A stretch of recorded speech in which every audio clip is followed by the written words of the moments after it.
Yeah, hello again. This is Andrew Culkin, and I'm the author of Amanda, A Cautionary Tale of Alcoholism, set to be released in the fall of 2023. Again, it's a life story of my wife's 20-year decline with alcoholism, and she passed away a little over 3 years ago. Today I want to talk about something, an issue that I've talked about in some of my podcasts and even on television. It's an issue that affects anybody that has a loved one who's an alcoholic in their life. It's 5 ways to determine if you either become a codependent or you're an enabler of an alcoholic. These are signs. I mean, it's not bad or good. These are just things you want to understand what's going on in your life and how you're participating in the alcoholic's life for whatever reason. And there's no judgment here. It's just being aware. Because I've certainly been here every time. But, for example, number 1, you purchase alcohol for a loved one fully knowing that you're placing them in harm's way. Okay, your decision, and you've determined your decision just to keep the peace and lessen the immediate drama that would surely follow. I mean, sometimes it's easier just to get alcohol for somebody so you don't have to deal with the begging and the crying and the craziness.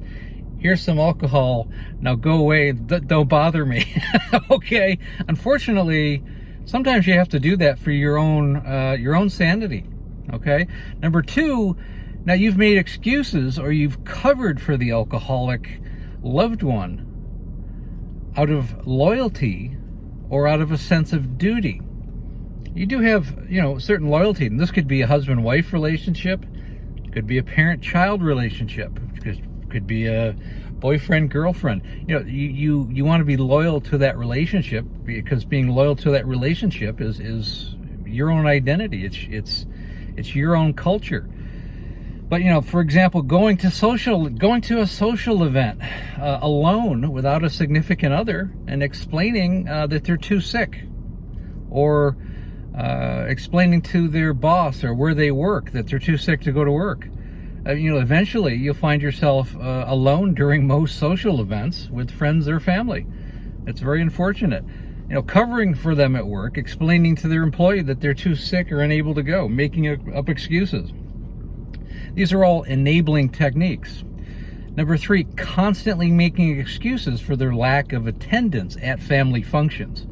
This was very true, certainly in my life, but they may be in reality in a rehab, they could be in jail, or they could be on a drunken bender where they're not even physically able to attend. I mean, I'm talking about Christmas and Easter, Thanksgiving. One time my wife was in jail for 60 days, and my son and I had to show up at her family's house and said that she was too sick. Yeah, she was too sick in an 8x10 jail cell. I'm not making light of this. I'm just telling you these are things that we come across. Number 4, continuing to accommodate an alcoholic loved one in a myriad of ways, in a plethora of ways. Number 1, allowing them to stay in your home because they have no other place to go.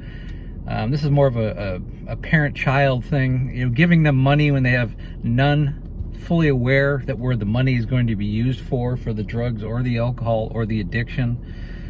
Taking care of the alcoholic whims by absorbing their drama into your life, just putting up with it, just because it's easier just to deal with it than it is to come down hard. Bailing them out of jail, hiring legal services to defend them. These are all things that we do and enable people. Maybe because, certainly if you have your child who's had a DUI, you don't want them in jail, even though that may be the best thing for them. I know that may be controversial.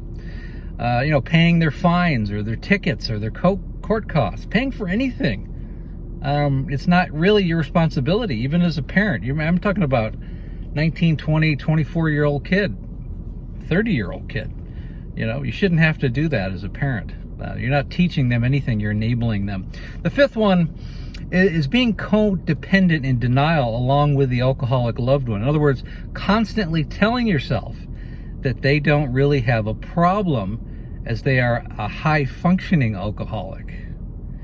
They are still able to hold a job and act the part of an adult, most of the time.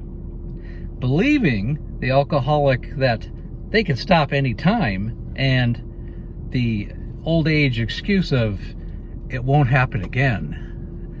Understand, alcoholism, it's a deteriorator. It's a disease that will deteriorate over time. Certainly with a chronic alcoholic, it's not going to get better. And very, very few, less than like 5% alcoholics can do it on their own. They have to do the work through AA meetings, accountability partners, rehab facilities, or outpatient rehab facilities. They certainly need some sort of outside help. Nobody can do it on their own. I hope that helps. Hope that gives you some insight. Again, you can go to the website, www.amandacautionarytale.com, for pre-orders. You can look at some of the interviews and some of the other things we have going on in there. And I will be talking to you soon. Thank you.